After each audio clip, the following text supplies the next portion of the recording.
Hello, Marilyn Kay. Hello, Peter Brogdon. And hello, Bill Lycum. Hello. This is Sunday, September 25th, 2022. So it's time for another talk show, another Global Town Hall. So how are you folks? Come right in. Bill, you're not muted, so speak. Okay, well, I'm dealing with a situation here where for the very first time, beavers have come into a creek that I keep trail cameras on. And it's a historical first for that creek. Mm-hmm. And I don't know, I made the discovery and there we are. And you're happy about them. You're welcoming these little guys, right? Oh, yeah. Oh, yeah. I hear up there in Canada, though, they're looked upon as being pests. Well, the world is opening up to the reality that we did some bad things to those little friends. We're stitching it all back together. That they can really help us. Yeah, that's right. Well, I'm a couple things. I'm a certified cat behavior consultant and a writer and an author. And in addition to helping owner or people with their cat behavior problems, the other thing that I'm really focusing on is our local wildlife. And I'm working on studies with our local about our local bobcats and mountain lions and how urbanization is affecting their behaviors, which is pretty major. Which kinds of wildlife are you thinking about? Which what? Which wildlife animals are you thinking about? Bobcats and mountain lions are local ones. So I'm I'm not too far from where Bill is, and so it's our local feline population, mountain lions and bobcats, and I'm monitoring them and writing about them. And I'm also I'm helping Felidae, which is a Bay Area puma project, and I'm helping them with their studies as well as doing my own thing. Bill, you're not too far from, you're in California? We're in the Bay Area. You're both? Yeah. Oh, okay. But we've got off to one start with talking about bobcats. And I bet if we just give him a chance, Peter Wadhams will start talking about Arctic sea ice. Hello, Peter. It's always tempting to do so, yes. How's everything in Italy? Well, actually fine, but we've just had an enormous extreme weather event in where I am, or a few miles from it. So it's been very interesting to see what happens. This is a place called Senigallia, which is about 5 miles from where we're living at the moment. And because we're at the top of a mountain or a hill, and so there was just a massive downpour storm of 40 centimeters of rain in a few, about 3 or 4 hours. It's like a flood there, or what? Yes, it was a flood. It was just the rain was so intense that it carried everything away in Senigallia. Senigallia is a seaside resort, and there's a railway, the main railway line up the Adriatic was severed. It just carried away. And lots of buildings flooded, and 11 people killed. It was pretty serious. And I was up, we were obviously here when it happened, and it just suddenly started to rain more intensely than I've ever known it before. And it kept going. Of course, nothing happened to us, but it did happen to people down at sea level. And it's being analysed, and it does look like one of these extreme weather events where there was no warning, and so you couldn't have a kind of forecast of it. It just happened, and you have to try and then analyse after the event what is it that creates extreme weather events. And this is a kind of an example sitting here on our doorstep to work on. Well, is there anybody, in the climatology business who is specializing in floods, the effect of global warming on flooding? Because if not, there certainly needs to be somebody who can explain what happened in Pakistan, where something like a third of the country was actually inundated. And Yes. you remember, you and I were looking at a map a month or two ago where there were, I can't remember what we were talking about, but it had to do with, it had to do possibly with the project to spray seawater in the Arctic. I can't remember, but this particular map showed areas that might get excess rain under certain circumstances, and I believe that it included around North Africa, and then another hotspot looked like over Pakistan.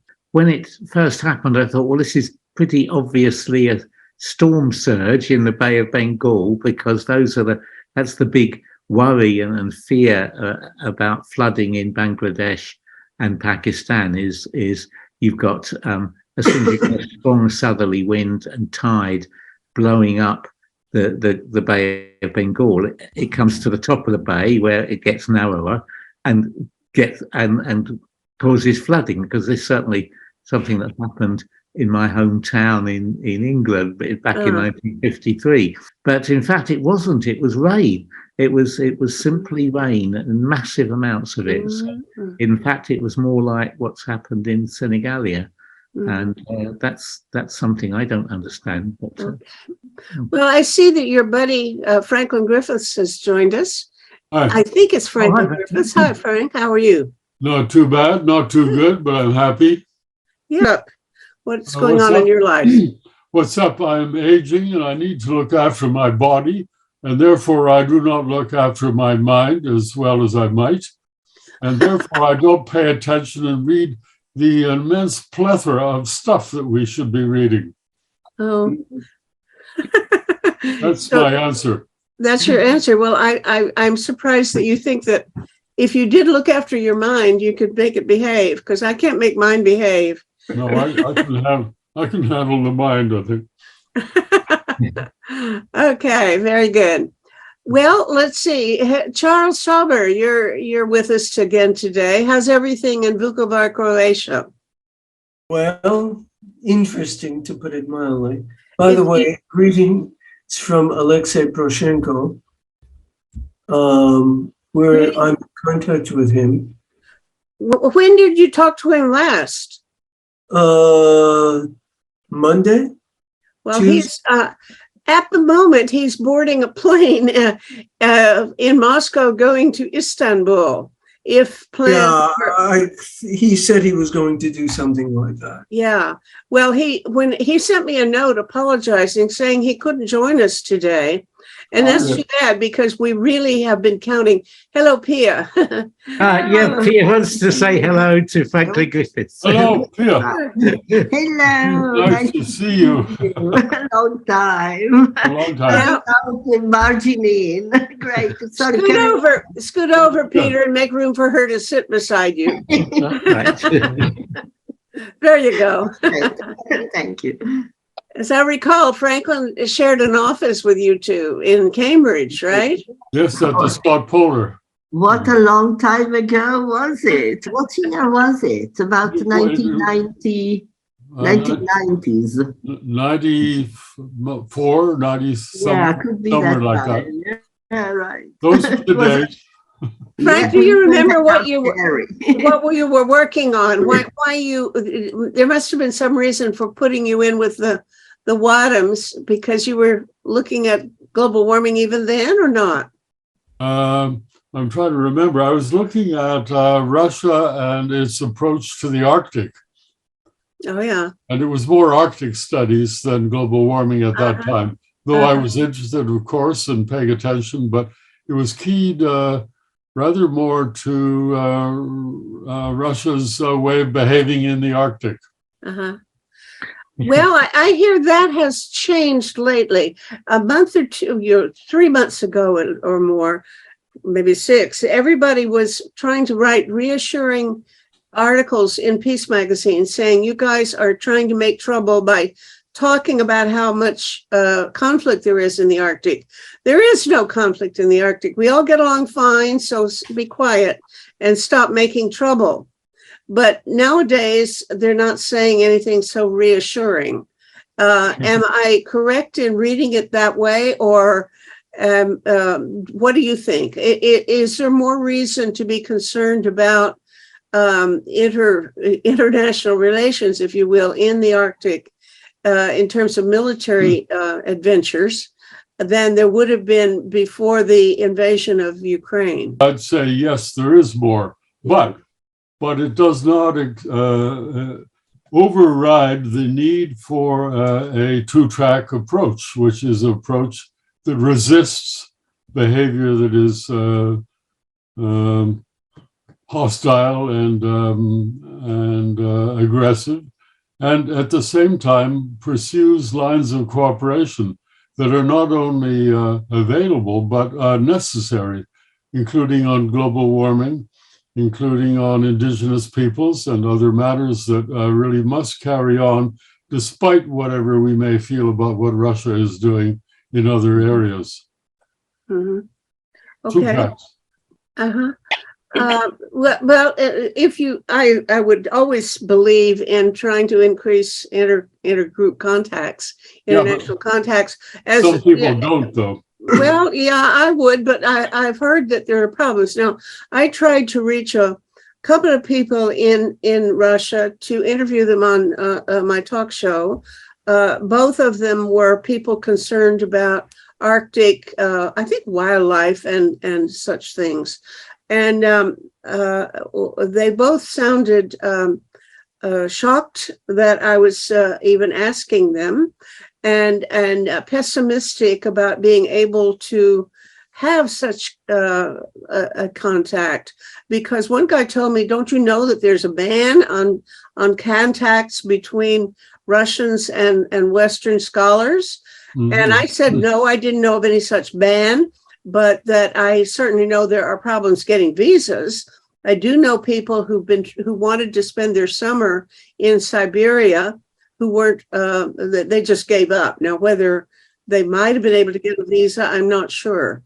But what is the situation in terms of contact between researchers in East and West? There's one little indication of something happening, which is AMAP, which is one of the working groups of the Arctic Council, just a few weeks ago issued a report on the prevalence and the increased prevalence of mercury in the Arctic environment.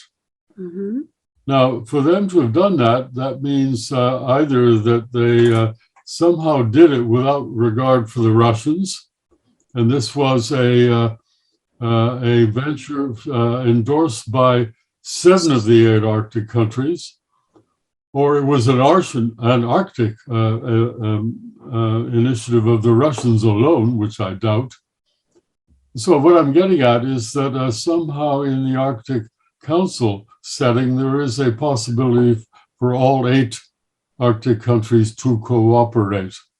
I don't know if other people have noticed this, but this is a recent development which I'm trying to find out more about, but I haven't been able to yet. So it hasn't, it's the opposite of being banned. There is some possibility of ongoing interaction. Is that what I'm That's understanding? the intimation at the moment. Yes, there is. Okay. The Well, Arctic Council issued. What could he have had in mind when he said there was a ban? Is it possible that maybe somebody in Moscow has issued an edict that other people are ignoring, or what? Anybody know? Well, I think Russia is open to cooperation, and the ban comes from the West. We don't want to cooperate, a lot of us, because we are so infuriated and disgusted by what's happening in Ukraine. Yeah. Well, how much have you encountered any of that? Has the Arctic Council been changed its rules or something? I think I did see something about they weren't going to cooperate with, I don't know. No. I think the members of the Arctic Council have, in their individual ways, decided not to talk to one another. That is, the 7 not to talk to number 8. Mhm. And Russia, I think, has a desire to carry on this cooperation. Mhm. NATO has said no, and that includes Sweden and Finland. Okay, well, maybe there's something that could be done in terms of pressure from our side. You think there's any way of trying to influence people who make these decisions? You mean our side, Canada? Canada's part of it. I mean, from where, I mean, I'm just thinking of us, like a group of people sitting here on my screen. What could we do about this? Okay. Probably nothing, I guess, but. Pia has her hand up. Yeah, well, we are directly involved as Polar Educators International because, for instance, the next Arctic Science Ministerial, number 4, was supposed to be presided by Russia together with France, and it's not going to happen. So France is stepping in. And also, what about the fact that Russia was going to be presiding the Arctic Council too? That's right. So we are finding, how is this ASM4 going to happen? Because Russia is certainly not going to organize it or anything like that. So.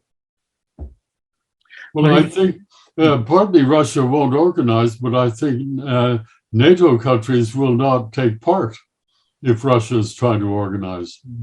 Right. Yeah, it depends where the ban is. I mean, I'm just looking at the effect, and the effect is that we have, because we were involved in the Arctic Science Ministerial number 3, which was organized by Japan and Iceland, and we have 3 deliverables to give, and there is quite a question mark. How is the next one happening? So, so we are keeping, our ears to the ground to try and see what's going on there. Do you know that there's anything on the agenda that is particularly pressing?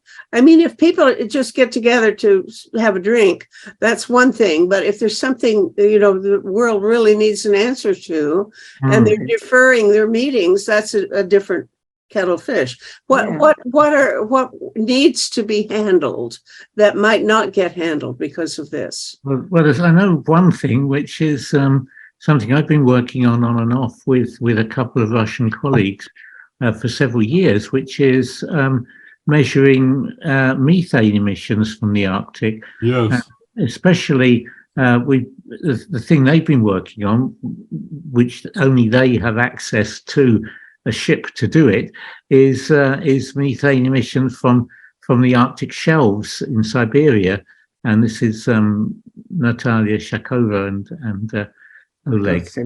But isn't she in Fairbanks now instead? I think she's working out of Fairbanks, so that would but maybe her ship is Russian, who knows? Well, you have to use Russian ships, and so there's a kind of slightly weird thing where in fact they were getting some NSF support but using a Russian ship, and that's all just fallen apart.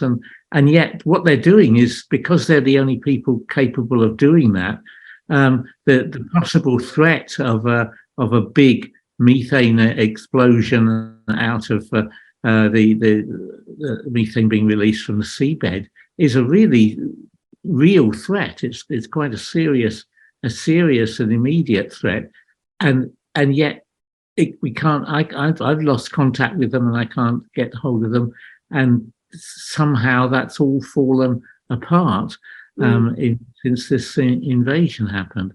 And it's important. It's not. You better believe it's important. I mean, I think that's, that of all the things that keep me awake at night, that has to be one of the scariest, and yet it seems to be controversial because, when I talked to this woman, Katie Walter Anthony or something in Fairbanks, I mean, she didn't agree that it was a danger. So I think I need to put you and her together, and maybe a couple of other people together to talk about that and to say how realistic is that particular threat. Don't you think, Peter? Yes, I mean there is a lot of controversy about how serious, how immediate it is, but I think it's immediate enough that we should be really concerned and be Right. it. Yeah. Well, let's work on that. Adam, make a note. Okay, let's give somebody else a chance to say what's on your minds. Bill Lycombe, you were telling me you've got beavers. You want to share your beaver story with the rest of us now? And this is good news. And you've got beavers coming into some piece of land that you're protecting for gray foxes. Is that right? Yeah, well, it's my study area where I study the behavior of the gray fox, and it's along a creek where I have a set of trail cameras. And what took place was that this friend of mine was down on this creek one afternoon, and he saw something very large in the water. And he couldn't make out what it was, but he told me about it, and he said, I think it was a beaver. And he's from Canada, so he knows his beavers. And so I set up a trail camera at the location where he indicated he had seen it.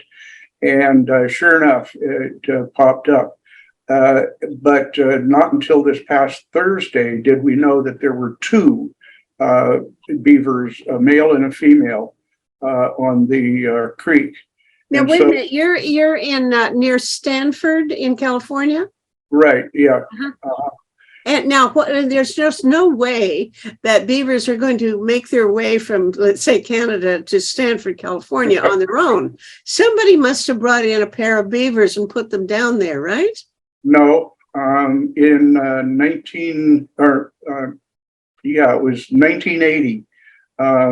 A rogue wildlife official, he retired, and he went against the law, and he translocated a number, we don't know how many, but a number of beavers up on another creek that runs into the San Francisco Bay.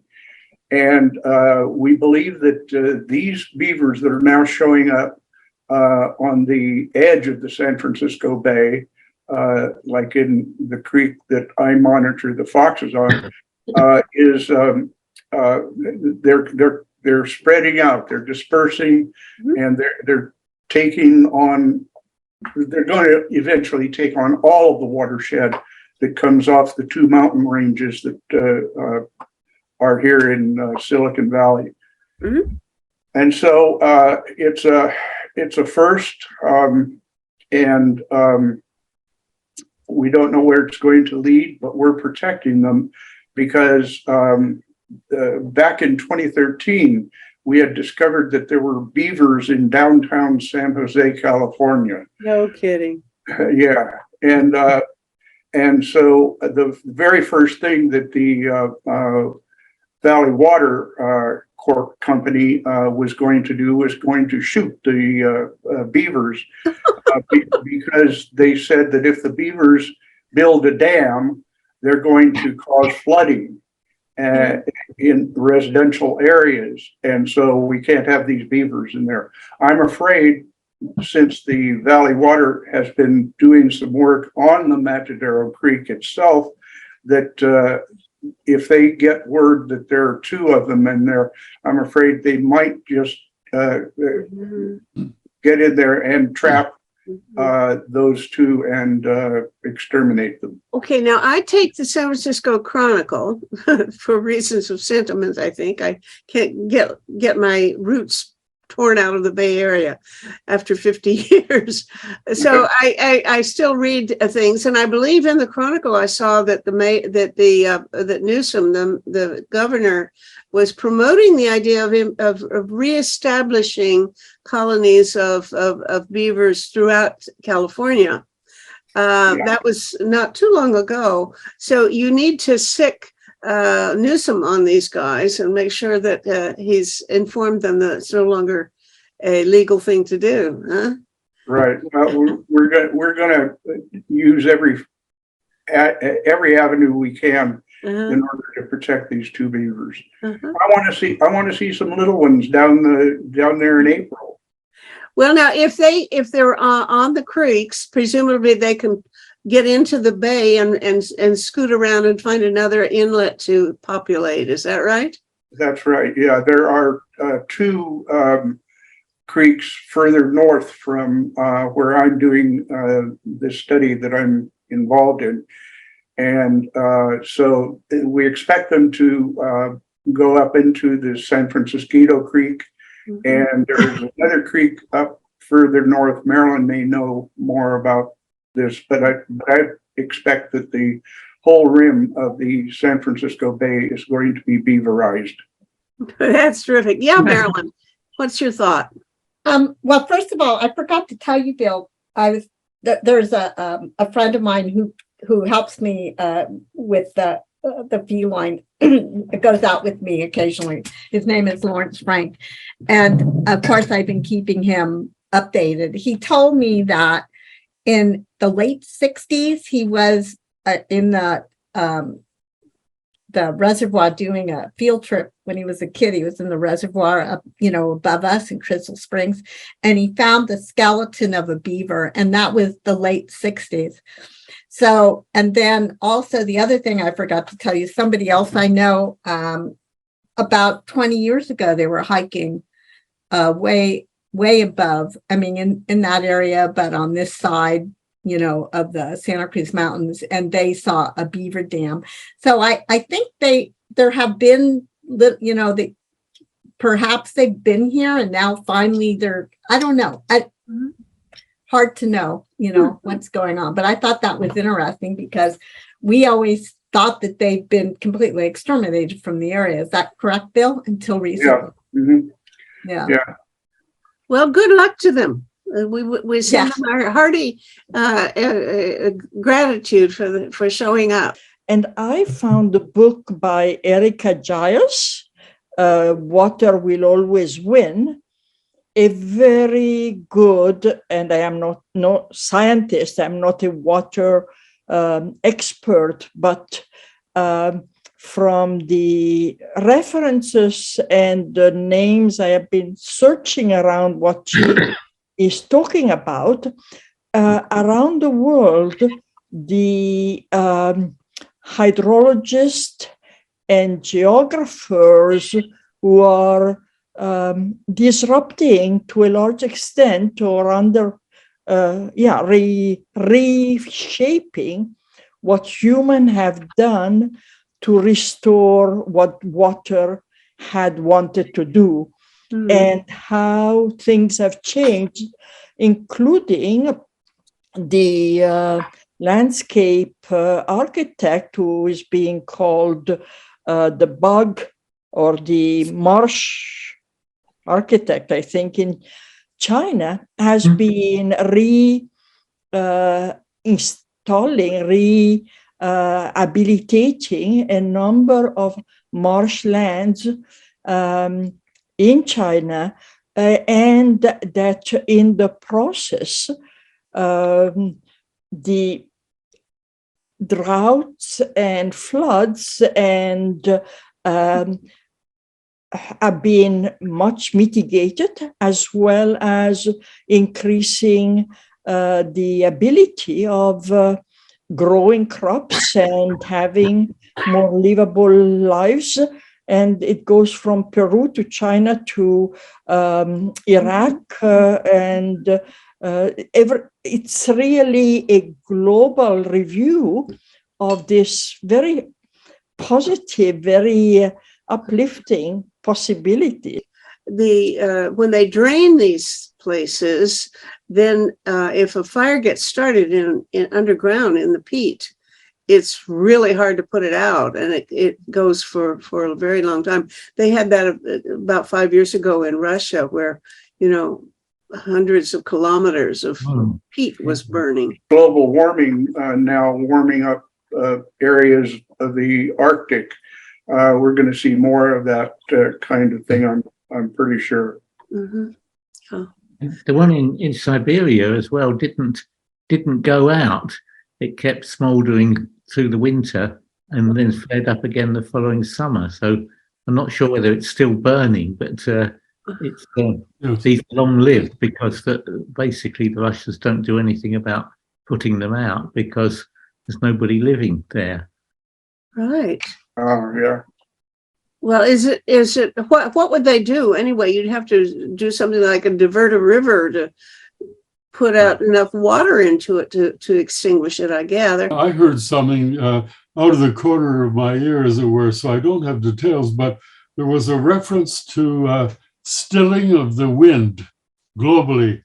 That since about 1980, there's been a 4% reduction in the power of wind globally. Wow. And therefore, one might think about all of our reliance on wind power, etc. So there's something here to pay attention to. I think I saw this in a publication put out by the Arctic Institute. Do they say why? What would cause it?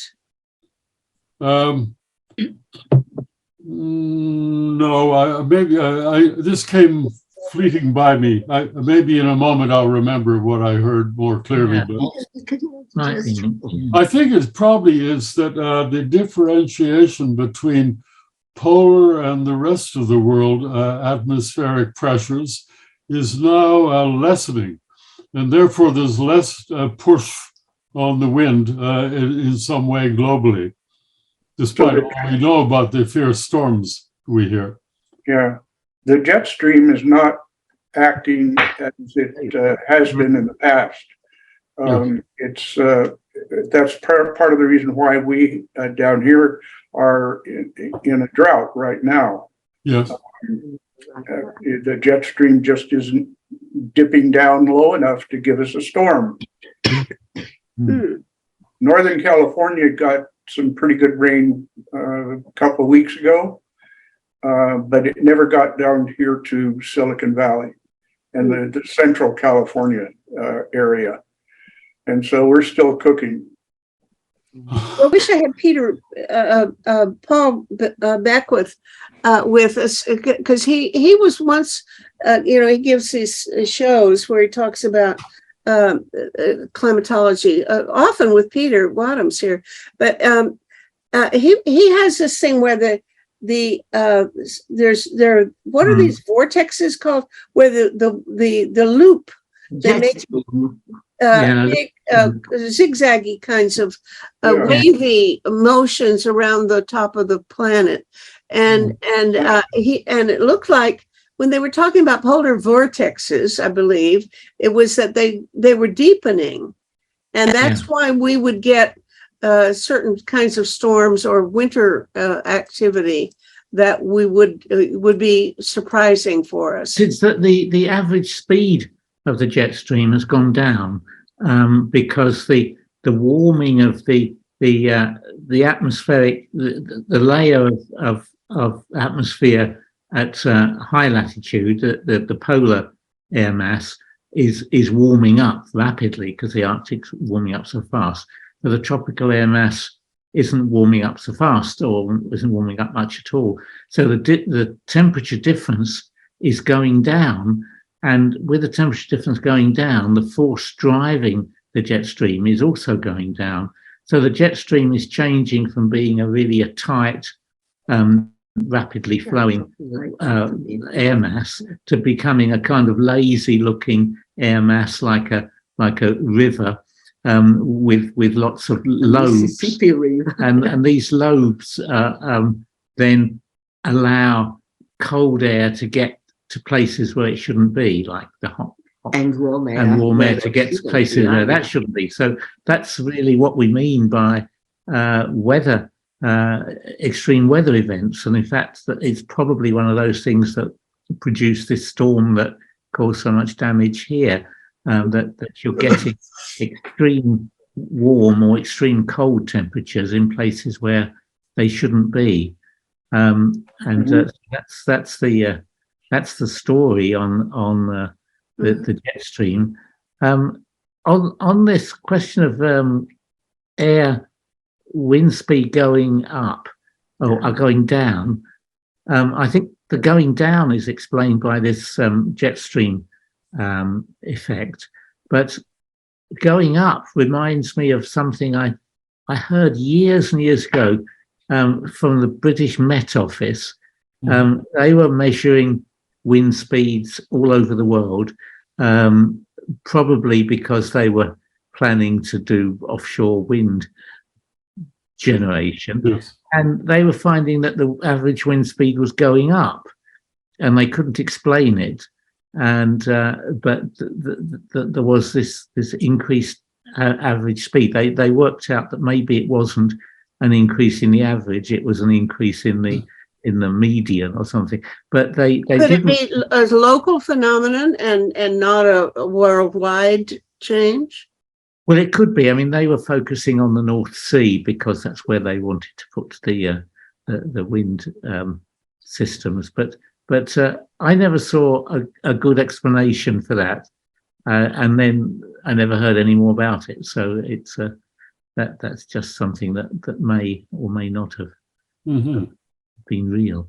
Well, going back briefly to what we mentioned a little ago about the problem of having conferences between climatologists in Russia and the rest of the world, the rest of the Arctic people, scholars.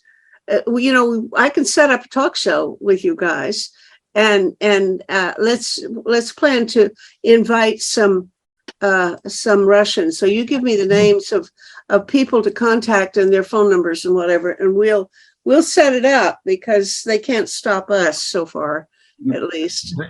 That would be a great idea. Yeah. Yeah, and then it's just a matter of trying to get it to the right viewers. That's always a challenge, but I should repeat what I was telling you a while ago. Actually, no, I won't, because Charles Tauber has his hand up and has been waiting patiently. What's on your mind, Charles? Maybe it's not appropriate now because of this topic that's let's go ahead. It's just that the whole level of traumatization all over the world is extremely high. Mm-hmm. We're working with 2 groups in Congo. We're working with 2 Ukrainian groups. Now after this meeting, I'm going to have a meeting with Nigeria. We have 3 or 4 groups there, the Uyghurs. And I've got a request from... We should explain what you do for anybody who doesn't already know. Sure. I give education on psychological trauma, particularly in conflict areas, to people in NGOs and who are working with people in the field. The idea is to create what we call barefoot therapists. So in other words, to give them the knowledge to be able to deal with this, and also the supervision so they can bring cases to work. We have meetings once a week, approximately. So. Mm-hmm. Well, you've got probably a whole bunch of additional people to worry about. All of these folks who are having to flee from Russia or in this terrible dilemma. Absolutely. Just imagine if you were a recruit, a person eligible to be conscripted in Russia, and you didn't believe in what the government was up to. What in the world would you do? I mean, they have a hell of a lot of power over people. Yeah, I've been hearing these stories, but it's not only from Russia. By the way, you guys, I don't know if you saw it, if you saw the email, but in Canada, you have something which looks pretty good actually in Halifax. Romeo Dallaire, who was the general in Rwanda, has formed an institute on child soldiers. And he's based in Halifax now. Mhm. And I have intention to contact him and see if we can work with them as well. I would love to. Mhm. But I saw that problem in Liberia about 10 years ago, a little more. And we're hearing about that in Congo as well. And it's just, Mhm. some of this is horrible stuff. Mhm. Well, you're certainly doing God's work. Unfortunately, we're one of the very few organizations doing this work. And But I was just watching something about the mental health issues of people in the West. A large proportion of the people I know in Canada and around the world have in their own families serious oh yes, issues going on. oh yes, So, and there is. I think we're all going crazy together, Charles. I agree. And the other point is that there is an epidemic of youth suicides Mhm. all over the world. Tragic. But it is happening. This show interviewed a woman in the emergency room of a hospital. I don't remember where. And she said they have at least one teenage suicide attempt each night. It doesn't surprise me. I hate to say it, but it doesn't surprise me. I asked the question about the memory, and we talked a little bit about the studies of the genetic, of people like the Holocaust. Like my father, for instance, and his family on that side were Holocaust survivors, and how it alters the genes. And I think we talked a little bit about it. Epigenetics. Right, the epigenetics. And so that's something that really interests me. I did some research, but I know there's a recent study. I know there was some work done about 10, 15 years ago, but I know there's a recent study and I haven't been able to find it. And if anybody knows and can maybe put it in the chat, that would be great.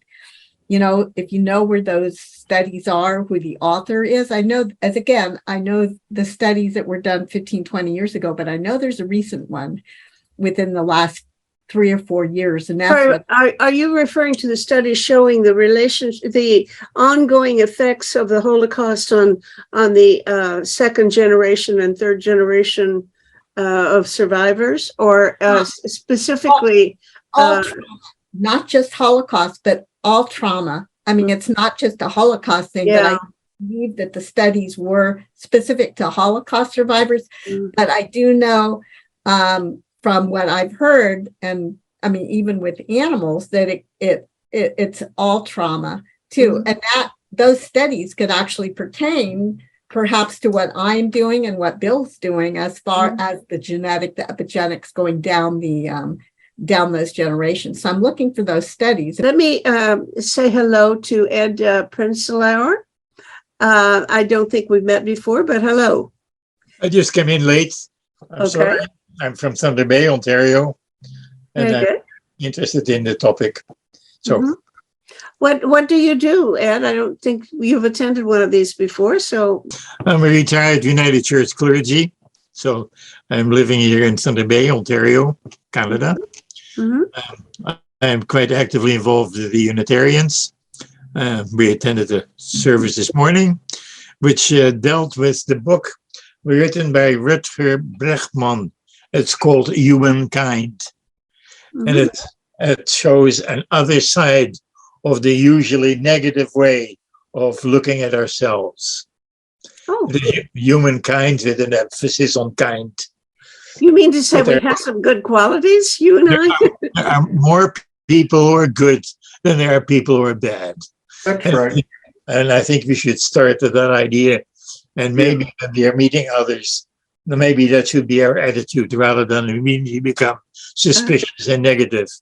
Hi, Peter Wadhams. We haven't actually met, but I've listened to your videos. Oh, great. Well, I'm going to stick something in the chat about musical ways, music and dance as ways of cultural coping with trauma. Mhm.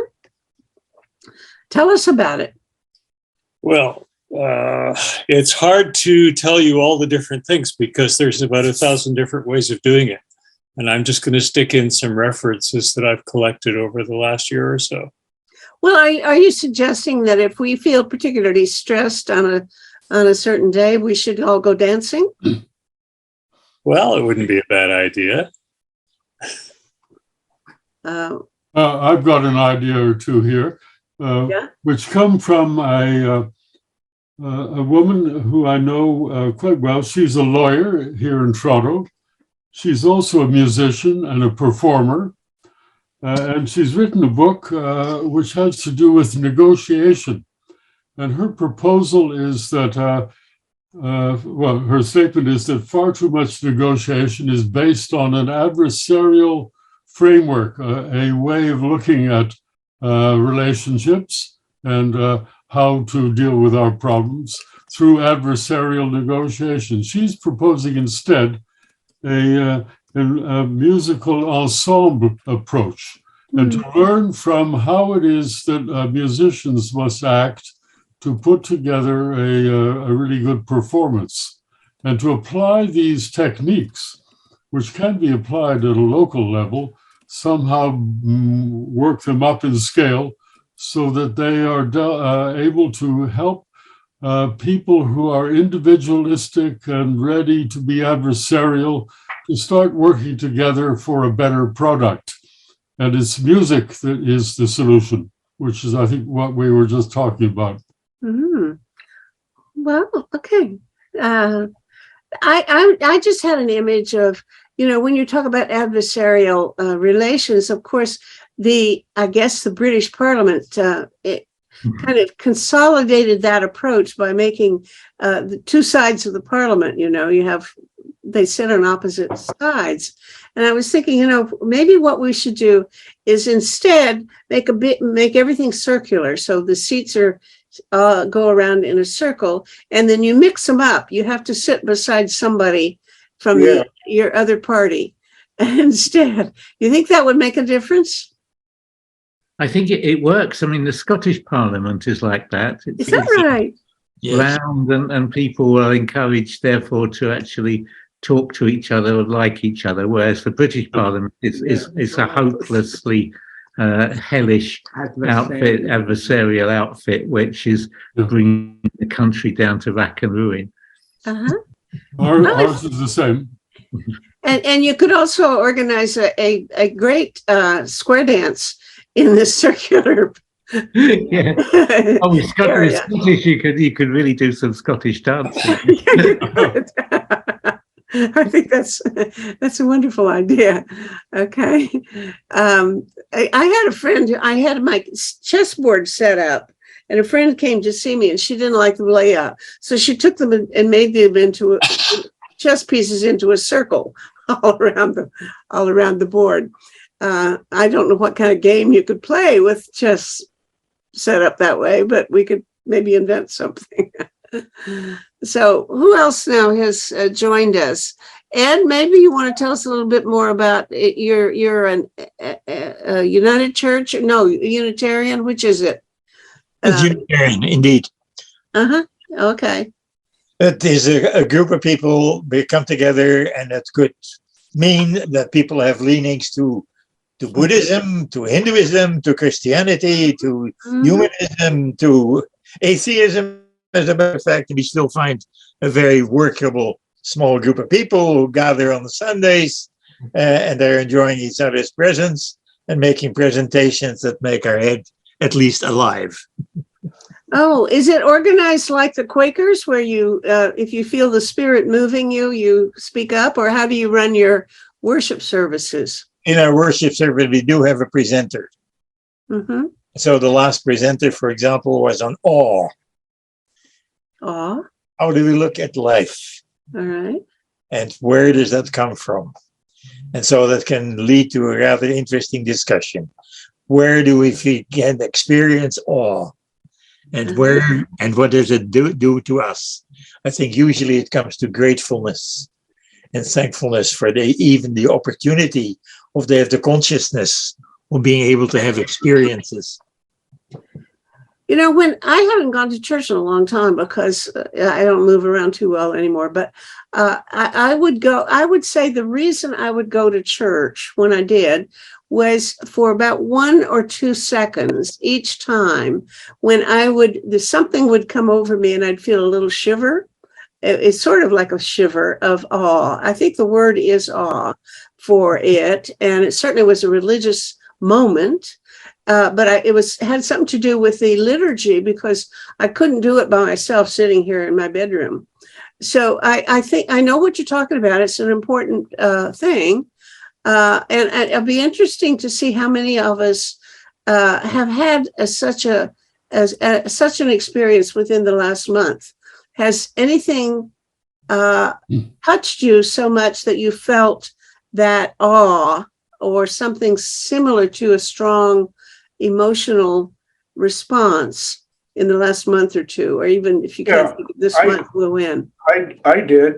Yeah. When I saw that there was a pair of beavers in front of my trail camera, I just went, "Oh my God! Yes, yes, yes!" Uh-huh. Oh, and that was 3 or 4 days ago. Uh-huh. Thank you. Well, also, it can happen anytime somebody says something that stirs you. Yes. Yeah. And actually what we're talking about is the body is engaged. It's not merely the mind.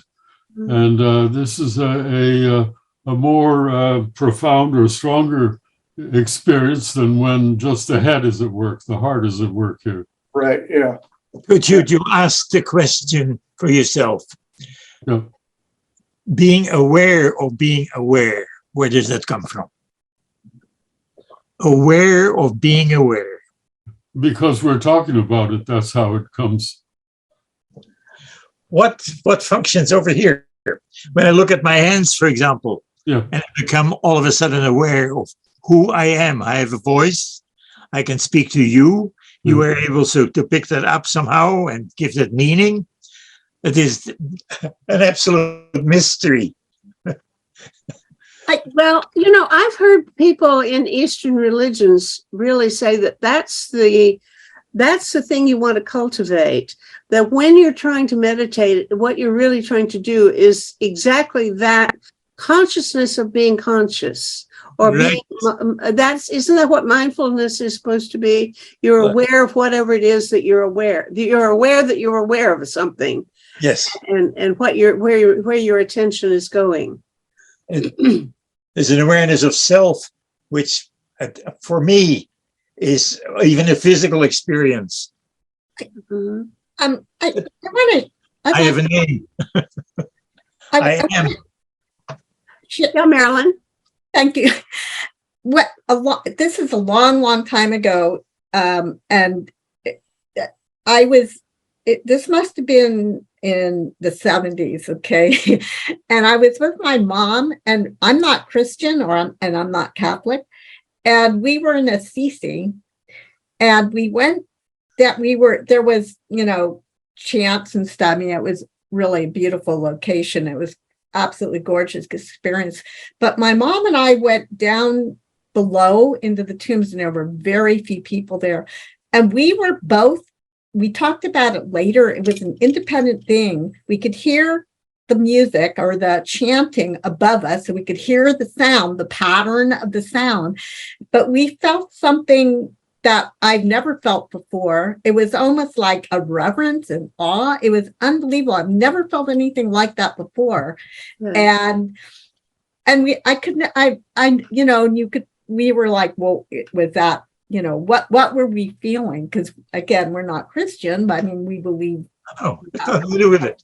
What was that spiritual feeling along with the chanting? Was it the pattern? What was it? You know, and I still think back to that. So anyway, just throwing that out there. Mm-hmm. The mystery of the awareness. Yeah. Yeah, it must have something to do with the content of the experience. So, Franklin, I think you were suggesting that it's just the body, but if it, if No, it's no, just, not just, but it is a body dimension. it is a bodily thing for sure. Be interesting to be hooked up to an MRI or something when you're doing it, and maybe somebody. Yeah. Okay. It has been done. It's been done. Oh, yes. And it Oh, shows what do they see? interesting patterns. They find very, very interesting reactions in the brain when that happens to you. Oh.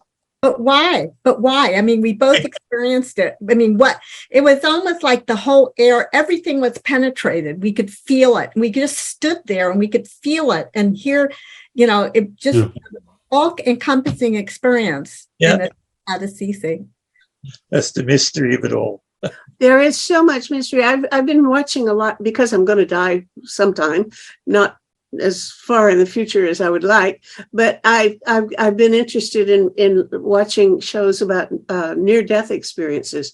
And there was one yesterday by this guy, Raymond Moody, who really invented the whole field with a book called Life After Life about 20, 30 years ago.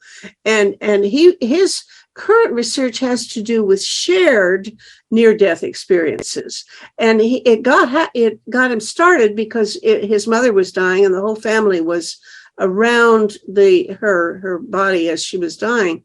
And he said we all had a near-death experience, and everybody, they know for sure something happens, but the question is what causes it.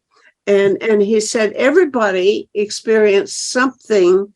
Like going in, I don't know, the tunnel, or he didn't elaborate on what, but the notion that a collective sharing of something really difficult to explain is something that he thinks will be very important to, if you can figure it out, it's going to be, it's kind of a breakthrough. So I don't know. Now I hope I'm not hijacking the conversation by talking about near-death experiences, because in my experience, not many other people are interested in that. Let the mystery be a mystery. Yeah. Let the mystery be a mystery. It's a gift. Yeah. I guess so. Okay. Let me toss in one thought here. This goes way back into some research I did during the 70s, and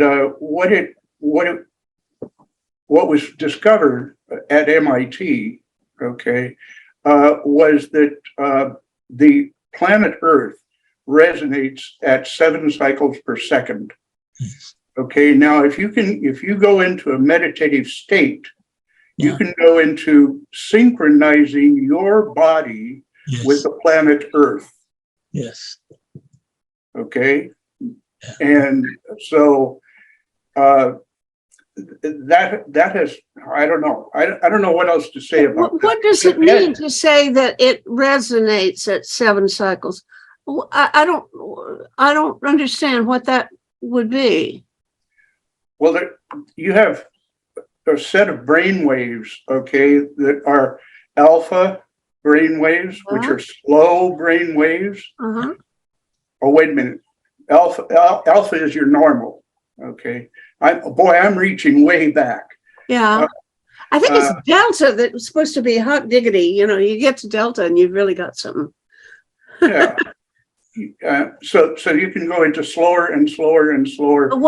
How, in what way, who would measure the Earth's brain waves? I mean, this is all very. I forget the research team's name at MIT that did this work. But could you? I mean, how would you do it? How would you measure the brain waves or the vibrations of the Earth? You can measure the brain waves pretty easily. Yes. It's the Earth that harder. is a little bit harder to do. Yeah, but they apparently were successful at it, and that was part of my research was the nature of consciousness. I wanted to know what the nature of consciousness is, We are in Yeah. I balance. never came to any conclusion out of the research that I did at that time. Yeah. But I know that when you're in an altered state of consciousness, like in meditation, Yeah. that things change. Your behavior changes. Your ability to draw, for instance, changes from when you're in your normal, ordinary state, like we are now, Mhm. into a meditative state. Mhm. There's changes that occur in your being. Okay. I think that's true. Yeah. Are these changes to be looked for and sought after? Yeah. Yeah, I think so, because you take most of the Eastern religious practices, and they have some of that built in, okay, to their culture. And so if it wasn't desirable, it wouldn't be there. Yes. I guess the question to me is how much you want to invest in trying to cultivate these things. I talked to a Tibetan woman who actually had been brought up in Tibet, and she said every family, I don't know whether to even believe this, it's so weird. Every family spends several hours in the evening together doing some sort of group meditation. Every hour, every family, every day. And that's a huge investment of something. And but it's a different rhythm. Their lifestyle is a different rhythm from ours. Yeah. And so that being the case, then it fits into their culture, their style perfectly well.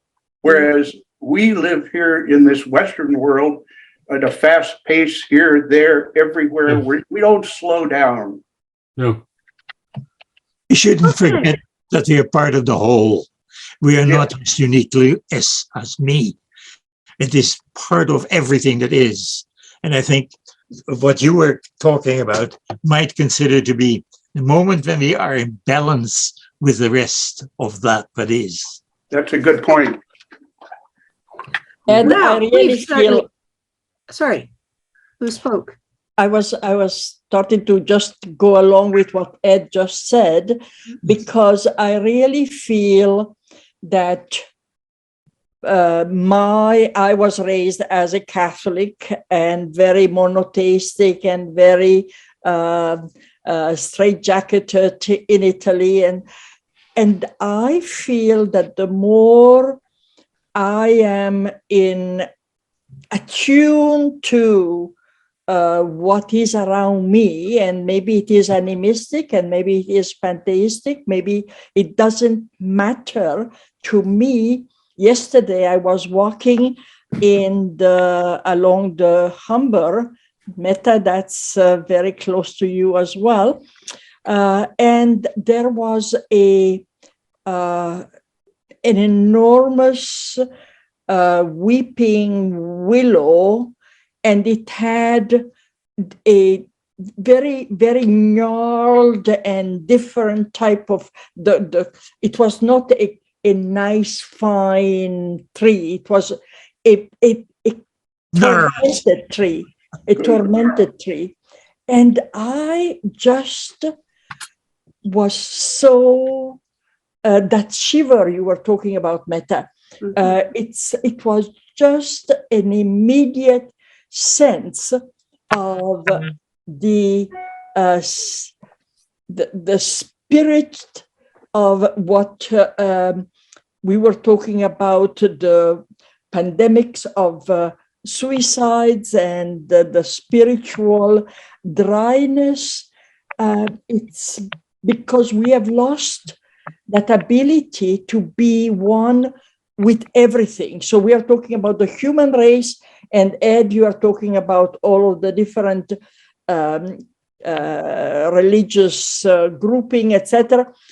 I am talking about our community, our communality, Exactly. with every All like it is. being. Mhm. I think there's a theological term for that type of thinking. It's panentheism. Everything in God, God in everything. Say it again. Panentheism. Pantheism? Panentheism. I put it in the chat a few minutes ago. Panentheism. Excuse me, but Ed, what's the name of your group again? Unitarians. Oh, okay. He's a Quaker, so you guys will get along all right. Okay. Okay, well, we certainly have gone far from where I expected we'd go today, but that happens all the time. And Erica Simpson has joined us. Hello, Erica. How's everything? Very good. Thank you, everyone. Yeah, excellent. We're in There's a really if you Sorry? can you hear me. But Yeah. anyway, I wanted to mention that if you look up pantheism on Wikipedia, they have a very, very good, strangely, a lot of stuff that connects to more and more in-depth discussion on Wikipedia on pantheism and the different forms of pantheism. But Ed has said panentheism, which is also panentheism, and on it goes. So just keep going on Wikipedia, and you'll learn a lot. Yeah. I didn't know I've never heard of panentheism before. There's Maybe a whole bunch of different types. So, well, Meta, the simple explanation is that pantheism is the worship of many gods, but panentheism is the worship of the divine in everything. Right. Everything in God, God in everything. Simple. Okay. And we then can still have our ideas about the word God. But I think it is the experience that we share. Well, I've been watching it, all these, probably by now I've watched about 20 or more shows about people reporting their near-death experiences. I find it fascinating. But that's one of the main things they almost all report, some sense of, I guess, I never heard them say the word panentheism before, but that's one of the things they encounter on their trip to wherever it is. Anyway. Oh, my goodness, this is far from where I thought we were going to go. Does anybody want to talk about political affairs around the world? I thought for sure we would be into talking about what to do about nuclear weapons used in Ukraine by Russia. Well, there's a connection. The people who are really into ayahuasca, which is a South American hallucinatory herb, say that what we need to deal with the Ukrainian nuclear threat, or the nuclear threat of the invaders of Ukraine, is more ayahuasca visions. I've never done it myself, but apparently there are groups all over the place who say that it's a quick way to recover your original vision. Right. There's the answer. Get all the people that are fighting each other, give them all ayahuasca, put them in one room together. Well, there's some people who've done it. Is there anybody here who actually has experienced it? Because I have a lot of curiosity about it, but I'm a little scared. I don't think I would initiate it, but if somebody passed the pipe around in this group, I might take a puff or whatever you do. There's a group in Toronto. Maybe you could invite them. I don't have enough nerve to do that, but if they came to me, I might be weak-willed enough to say, okay, let's see what this is about. Have any of you tried it? But not particularly that, but I really think the conversation were having is of that same nature, in the sense that we have been looking at cause and effect, finding a solution, looking at the weapons and the counter weapons, and we are kind of in a very back and forth mechanistic way of interacting. And the conversation that Ed started and that we have been moving in is, in a way, it is transcending, but it is subsuming all of that, saying all of these are very small little wrinkles, and the real problems that we have in our society is that we are spiritually starved. We have been going way too fast.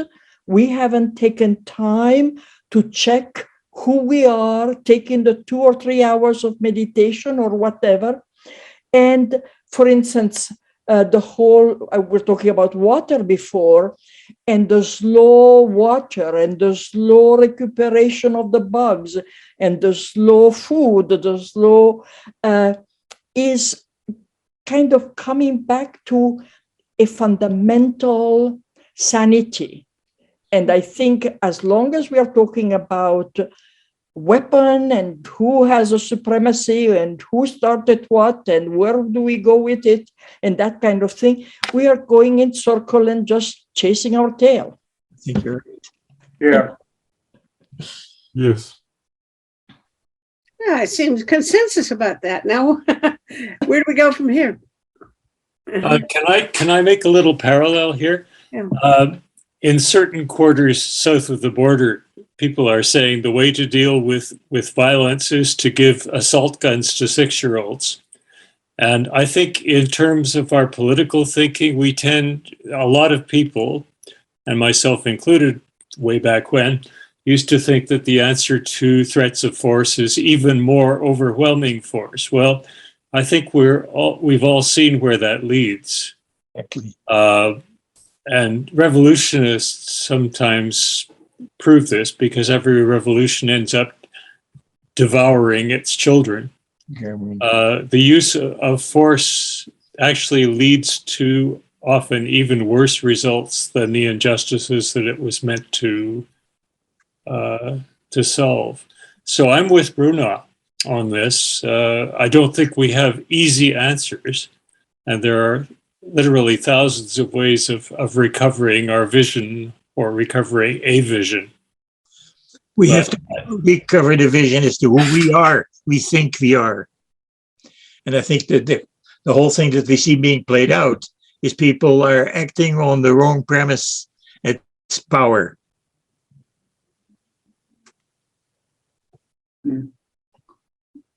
Excuse me all, I must leave.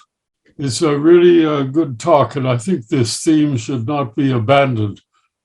That is the spiritual, and the whole idea of awe, and just what awe is, and to, as it were, delve in rather than be superficial and fast-moving. Thank you, Franklin. Thank you all.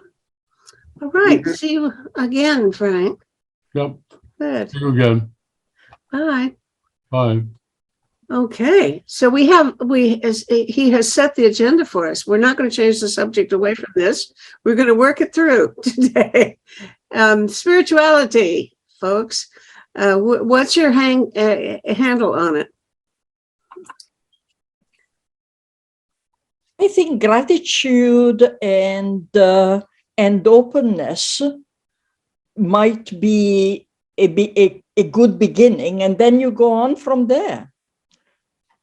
Gratitude, okay. Mm-hmm. Accepting the gift of life and its mystery. That's where I might start. Well, we got into this talking about suicidal teenagers who obviously have things that are not, they don't feel grateful for. And I wouldn't know how to help them. As a matter of fact, in the last week, I've had 2 or 3 interactions with people that are in trouble emotionally and psychologically, and I don't know how to help them.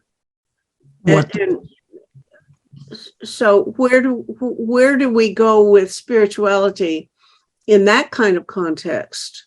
One of the things we might do is actually take seriously that these teenagers are seeing reality in a raw way that the rest of us have learned to disguise from ourselves. Yes. It's said that a paranoiac is somebody who thinks that people are after him, and sometimes he's right. Yeah. No. Well, yes, but if you ratify them, then they're definitely going to commit suicide. What kind So of you take them seriously. I think the question is an individual one as well. I mean, what kind of environment are we creating by our actions and our words for kids and growing families, for example? What kind of attention do we give them? Do we hear them? Do we respect them? Do we respect them? Another good question. Yeah. I think the tough part is sometimes parents are the ones who are least likely to be able to help their own children, and that's tragic. They have to go to somebody who doesn't have the authority relationship. Mhm. You hear about peer influence. So I have a question. yeah, go ahead. Okay, so have you seen, I mean, I kind of know the answer to the first question, an increase in these suicides since the pandemic and now coming out of the pandemic. Could that have something to do with, well, go back to cortisol, the amount, because we were in this low stress the whole time. There was this chronic cortisol. I mean, we're all very stressed, but very low cortisol was being released into the system. And now all of a sudden we're kind of coming out of it and it's like you kind of crash from it. I mean, could something like that have something to do with it? And also some of the other neurotransmitters, could that perhaps coming out of it, because we were in this survival mode for 2 years or something, and still a little bit.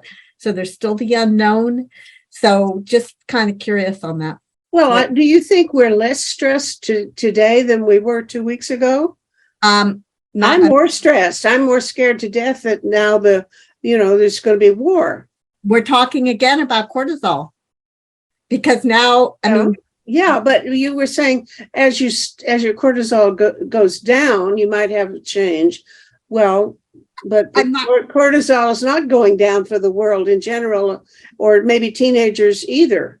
Right. Exactly. But it's always being released at different levels. And I'm wondering if somehow or other that could be making a difference. And then with the kids, especially, for those 2 years, most of them were at home and they weren't really socializing, etc. I mean, you can imagine, and then all of a sudden, I don't know. I'm just curious if maybe the cortisol levels in this change, the changes that we're seeing and the up and down is impacting the levels of suicide. I don't know. It's just a thought. What's this? Okay. Can I mention something, Meta? It's Erica Simpson. Yeah. Yeah. Katarina Standish, who's a Canadian who just returned from New Zealand and is working at the University of Manitoba. She wrote a number of articles on suicide, but also a book. And the book goes through the rising rates of suicide among young people around the world. I believe it's the #1 cause of death after highway accidents, but she explores suicide rates, but also she just gave me a paper by a colleague that I reviewed, which is on hope in the face of suicide, because young people need to be taught agendas of hope. So anyway, the author was exploring this whole issue that given the depressing news about everything from nuclear war to climate change, the students and young people get powerfully affected by depression, which leads to suicide. So I put in the chat her book, and then Peace Review will have the article, I think, next year. And then I just wanted to end on, I gave you in the chat Putin's speech on Wednesday, September 21st, when he announced the increase to 300,000 in terms of reservists, and then also made some veiled threats about the weather vane and the weather.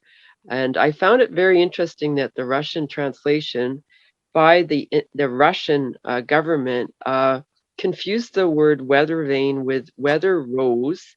And then if you read the speech very carefully, he continually refers to the neo-Nazis in Ukraine. Yes. And he continually refers to the his feeling of encirclement.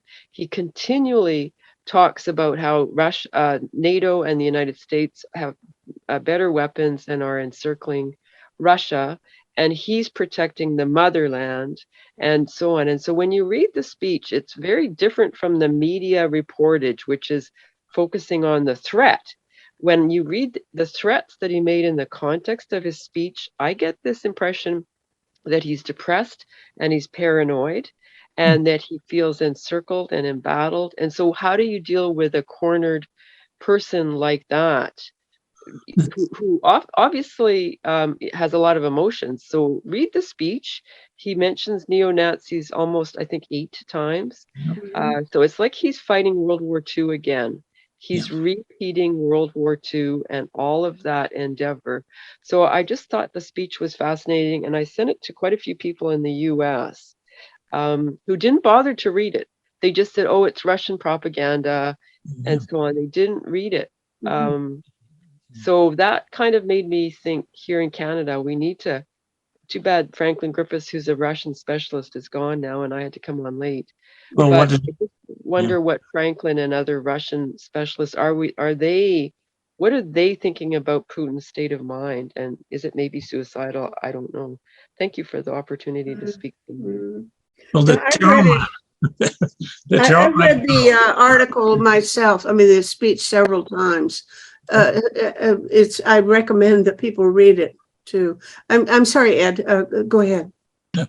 no, I was thinking about the person who was also reliving the trauma, Stalingrad, the millions of people that were offered in that whole conflict, the trauma that you and I and every one of us are still carrying with us. The experience of uncertainty, of war, the threat of nuclear stuff, and what that might mean. I mean, the kind of stuff that they're trying to deal with, consciously or unconsciously, it's all ours. That's a big load.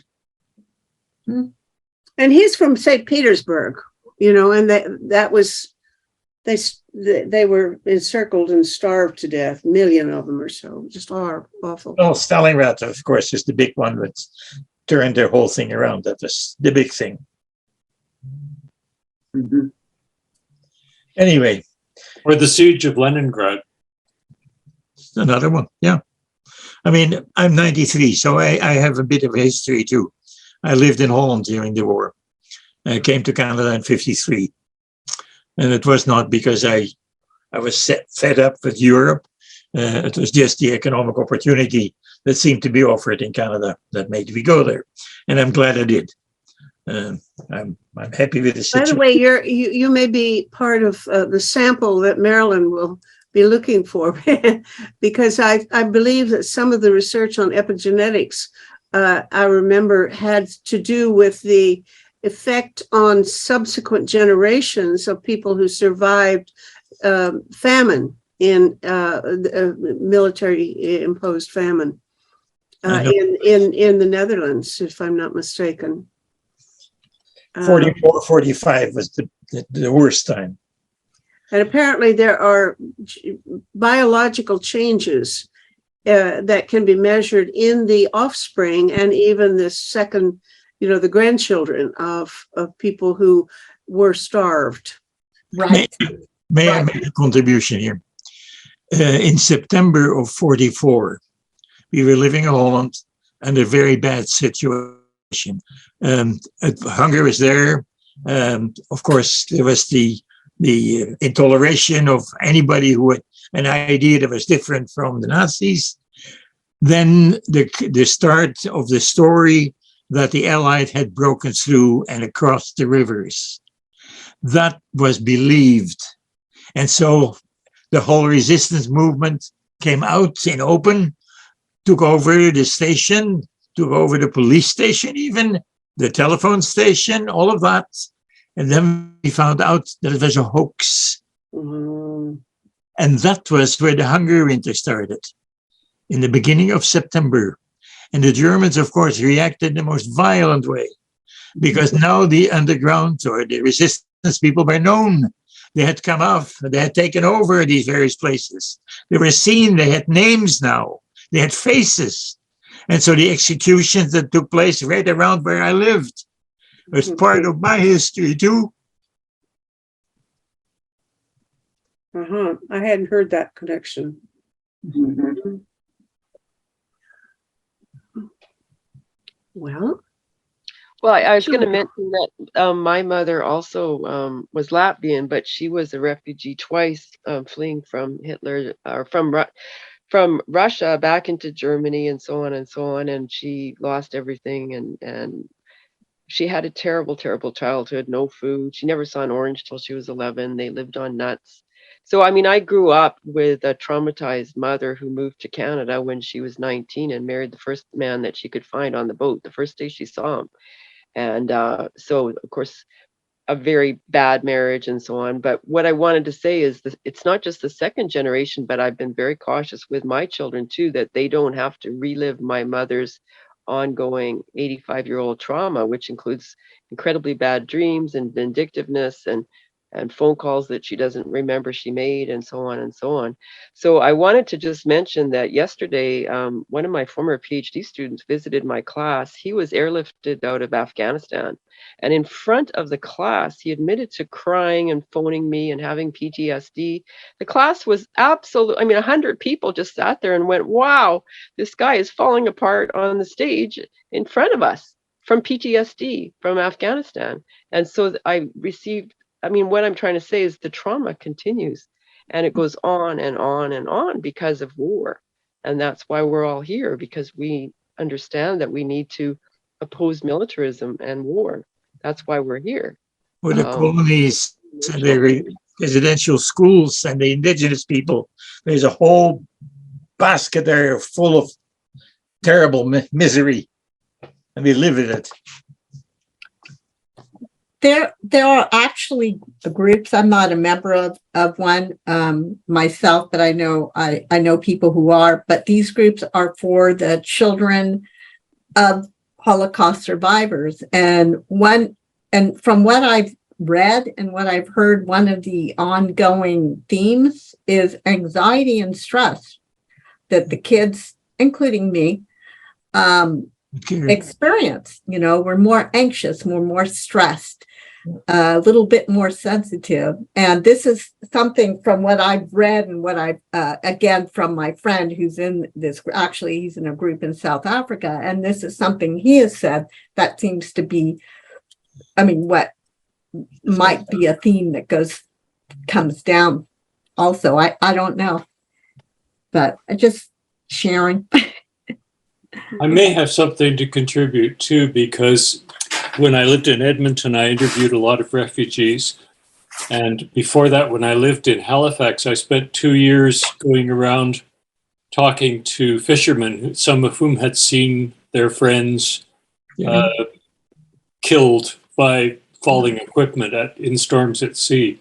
Yeah. And what all of this had in common, and I think it's central to all, if not most, to most, if not all PTSD, is that the human mind or sensorium tries desperately to restore what has been lost, to repair the damage. When Peter almost broke into tears just now, or Ed rather, I was reminded of that the mind gets fixated on that moment when it happened, and it goes back again and again and again, and it tries to make it not happen.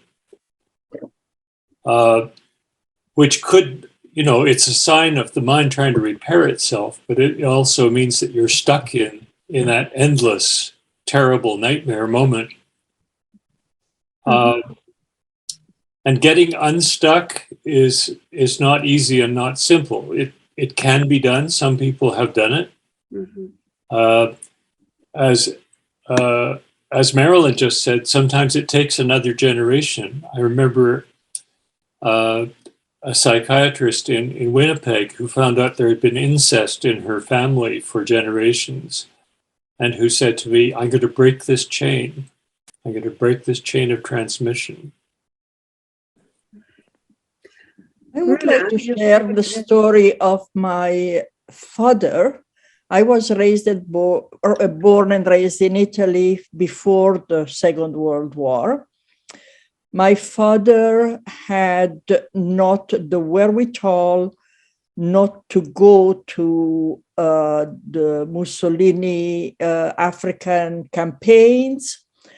He had nightmares and physical epidermis type of problems the whole of his life about what he lived there.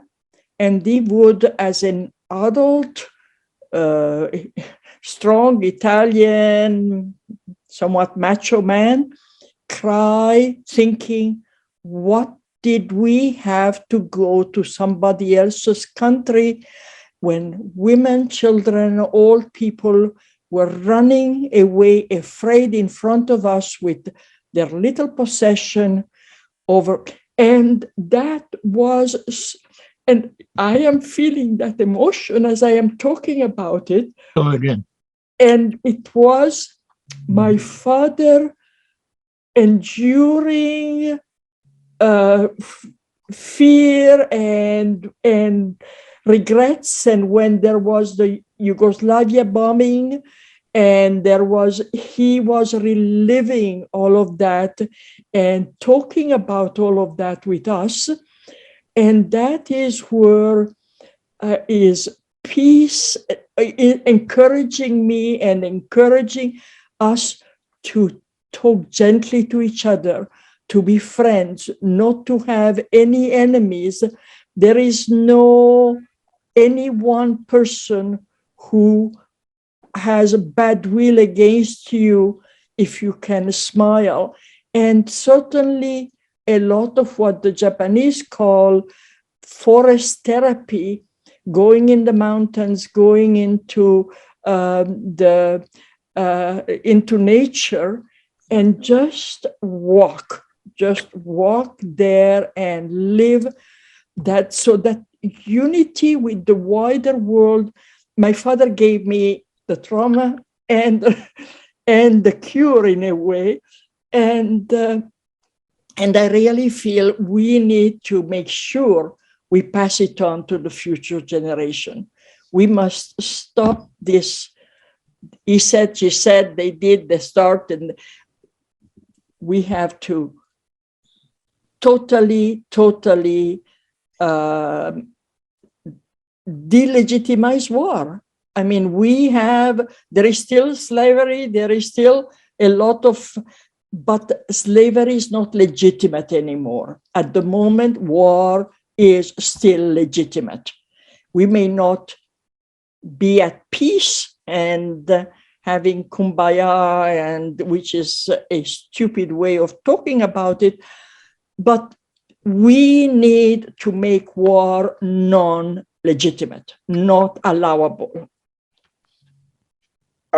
Isn't that in some ways happening?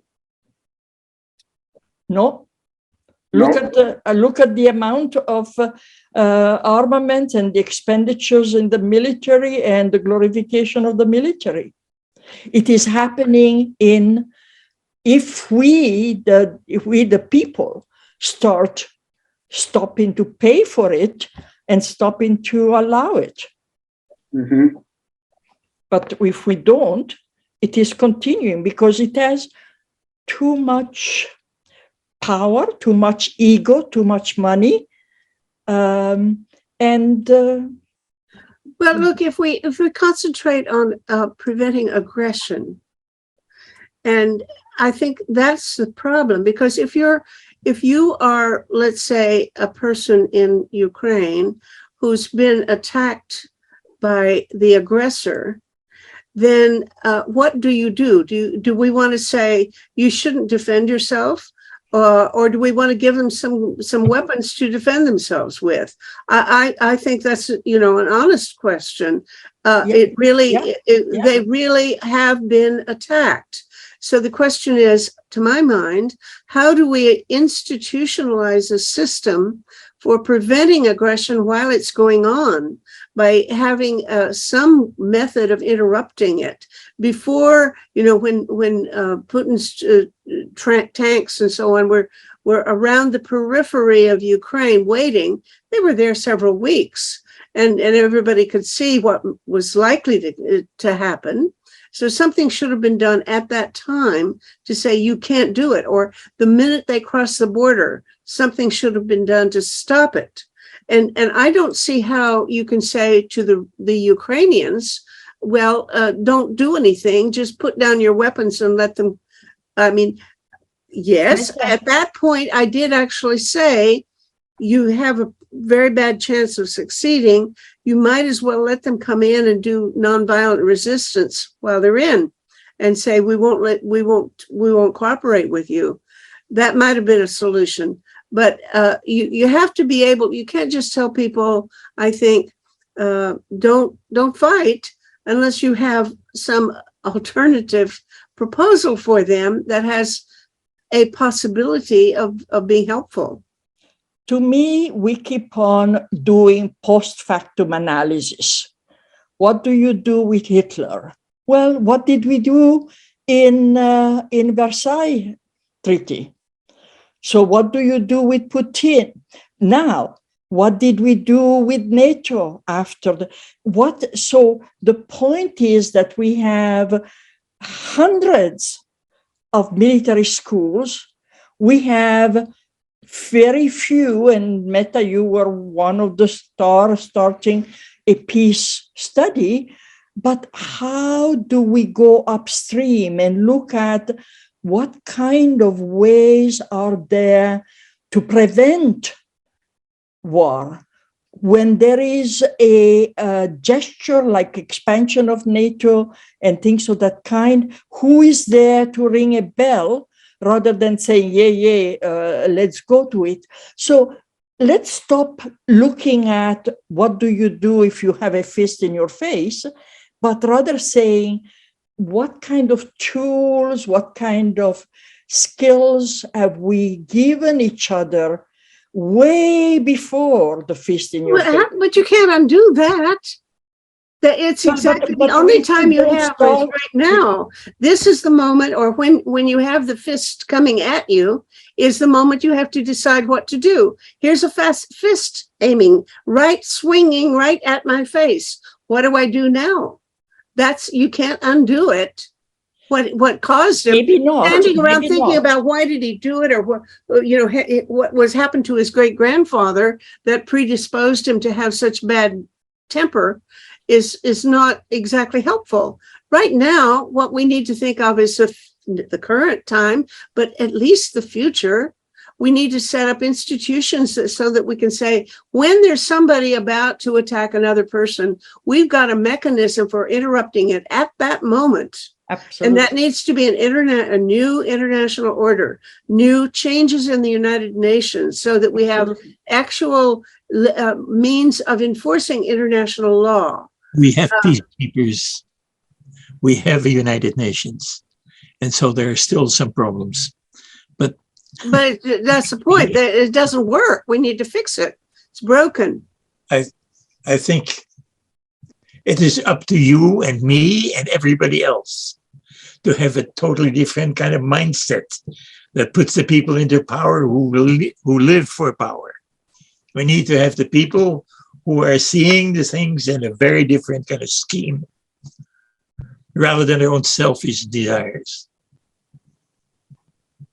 Do you mean to say you don't think anybody will ever be elected to head a government that is anything less than brilliant? Because if we figure out how to put them in power, we'll only get perfect angels to be our rulers. I don't believe that. I believe that we will always have screwy people coming up now and then who are really bad people, really doing bad things, and we better plan for it. We better plan for what we're going to do when somebody is really messed up and has the power to do what Putin is now able to do. Well, he who lives by the sword dies by the sword. I mean, it's a truth we all have experienced. Say it again. I say, he who lives by the sword dies by the sword. That's something we all have experienced. Yeah, but we have police. I live in a country where if somebody is breaking into my door, I pick up the phone and I call the police, and they're usually pretty quick to get here. And thank God they do. So Right. they don't have swords, but they've got something better. Uh-huh.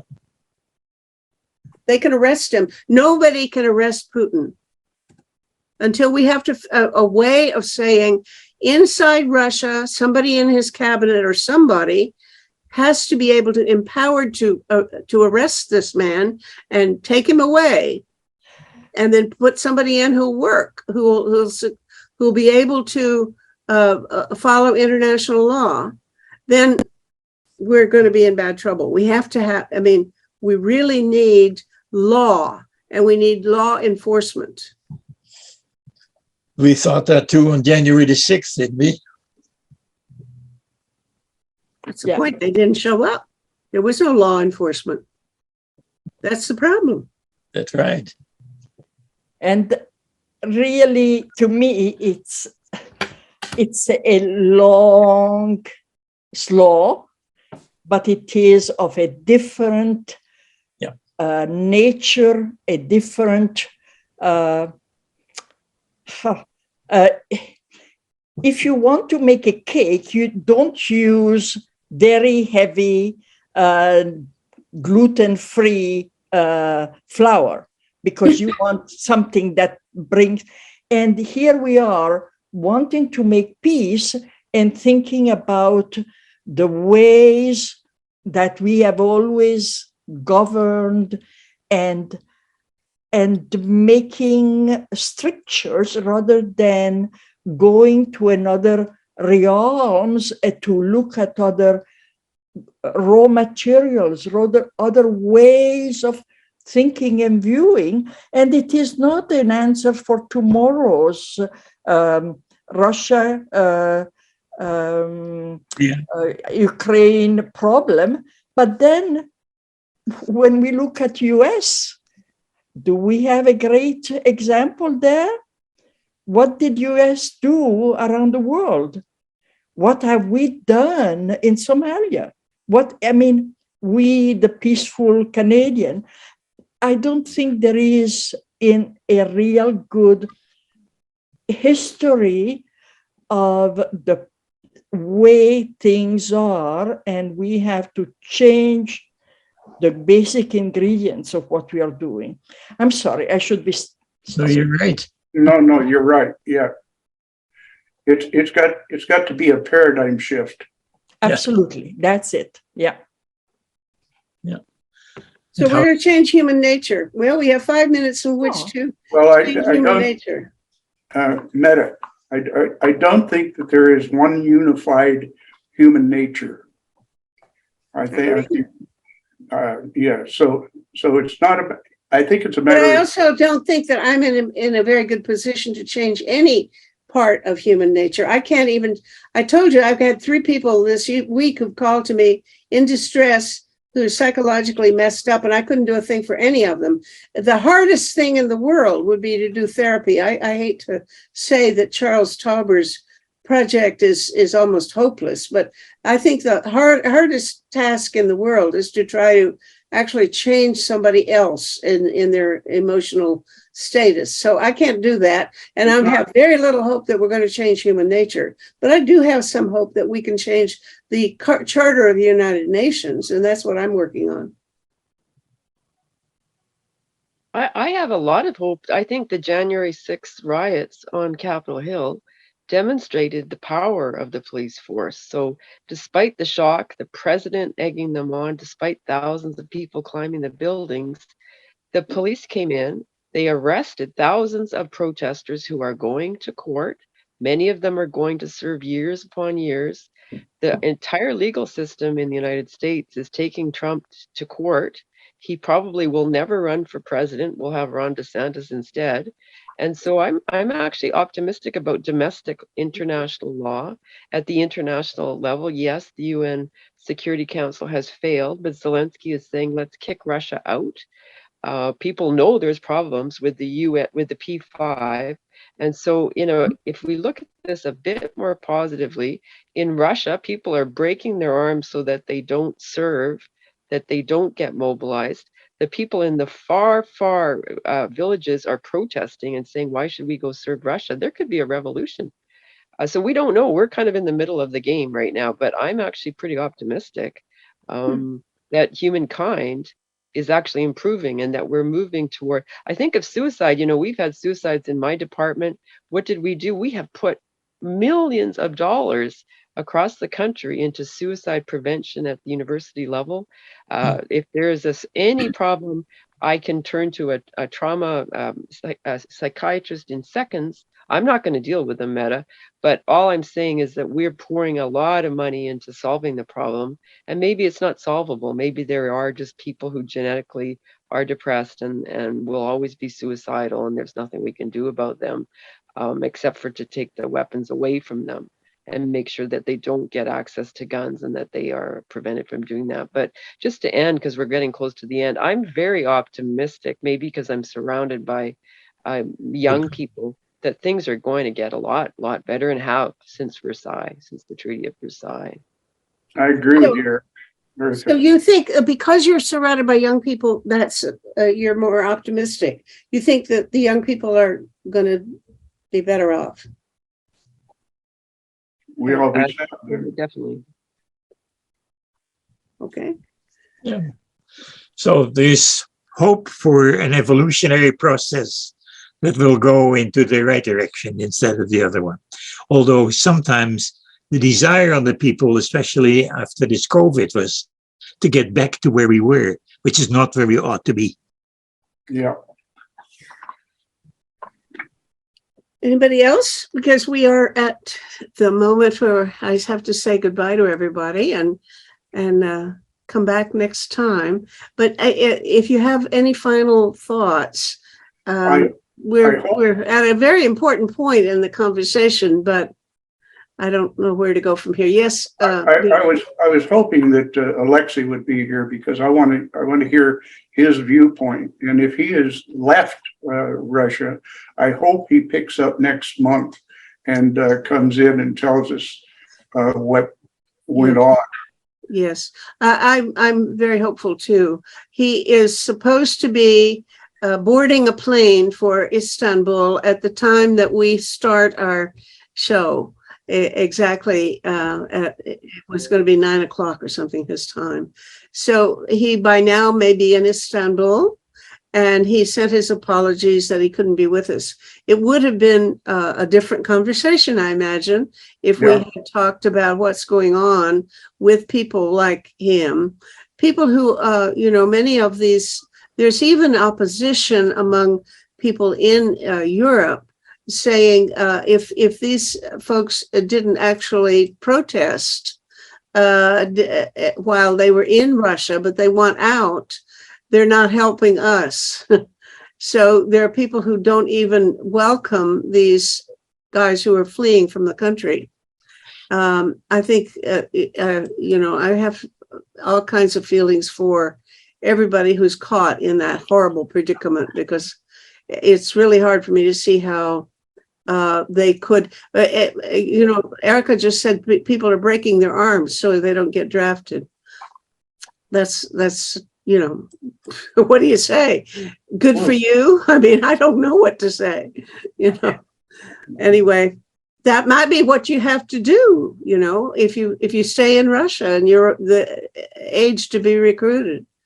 I don't know. Anyway, our time's up, and unless I have one more person wishing to speak, I'm going to say goodbye. Anybody? Goodbye. Thank you all for showing. It's been a wonderful conversation. Have a great year, a great month, and we'll see each other in another month, the last Sunday of the month. Okay. Bye-bye. Bye. Project Save the World produces 2 of these shows each week. This is episode number 506.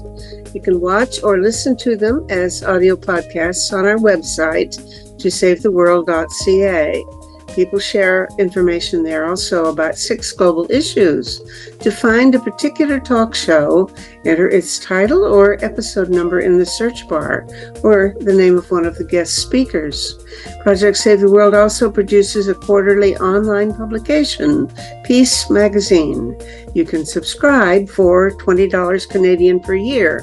Just go to pressreader.com on your browser, and in the search bar, enter the word peace.